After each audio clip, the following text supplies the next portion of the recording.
Now let's turn our attention to Russia. Tomorrow is the 24th of February, the 2-year anniversary of the Russia-Ukraine war. No side is close to winning it, but Moscow is celebrating. It recently scored a victory. It captured the Ukrainian city of Avdiivka. And this is significant. It gives momentum to Moscow. How will the West counter that? Through the old weapon that seldom works, and that's sanctions.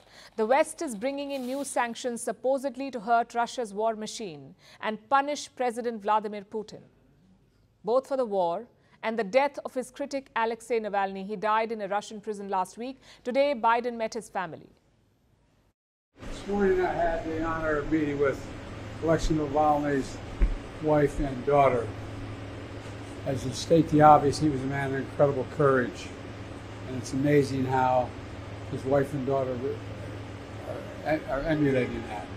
And we're going to be announcing the sanctions against Putin, who is responsible for his death, tomorrow.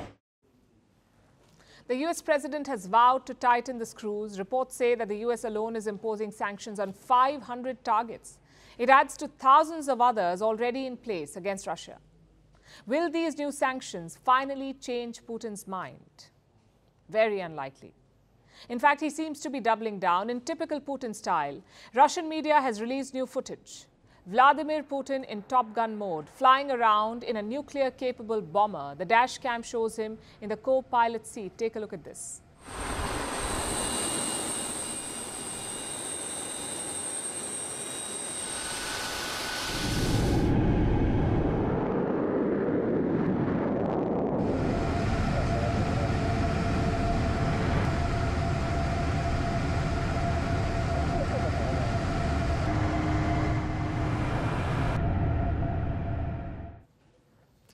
He's in a Russian Tu-160M bomber. The aircraft can carry 12 nuclear missiles and travel a distance of 12,000 kilometers. NATO has codenamed them Blackjacks. Why is this a big deal, though? The optics are great, plus it shows Putin is fit and in control. So much for all the Western reports / rumors that emerge every once in a while suggesting that the Russian president is dying. Remember, Putin is 71 years old, no spring chicken, and yet he was in the co-pilot seat. Now, when you fly a jet like that, you need a certain level of physical fitness, heart health, blood pressure, the ability to withstand gravitational force or G-force that only professional fighter pilots are trained for. Putin was on this flight for about half an hour, which is quite a feat at the age of 71. His sortie proves that age has not gotten to him yet. He's still maintaining his strongman image.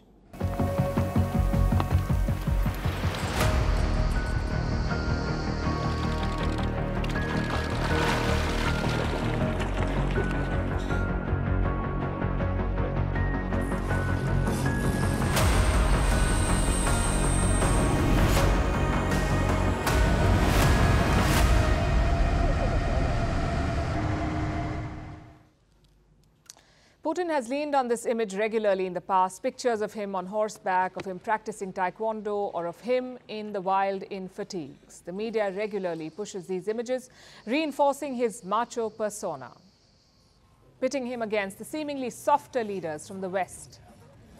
Putin seemed to be taking on the West yesterday too. Listen to what he said after the flight. The machine is excellent. It is truly of a new generation. As I told the commander of the aircraft, and now I will say it again, and to the leadership of the Ministry of Defense. Of course, it can be accepted into the armed forces. The West is talking about sanctions. Putin is talking about adding more nuclear bombers to his arsenal, and doing that after flying in one of the jets. It's a clear shot at his adversaries and some posturing for his domestic audience as well. Putin does have an election coming up after all. It doesn't hurt to look tough, even if there's no real opposition. After his Top Gun moment, Putin continued with the showmanship. He drove a Russian-made Kamaz truck. Again, Putin putting emphasis on the strongman persona.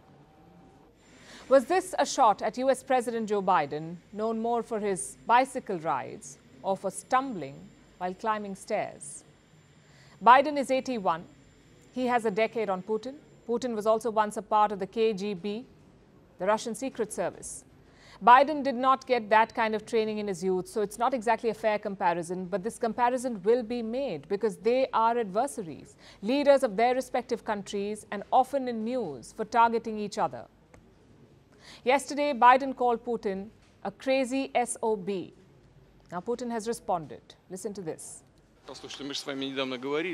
Listen, we talked not long ago, and you asked who would be preferred as the future president of the United States. I said that we would work with any president, but I suppose that for us, for Russia, Biden is more preferable.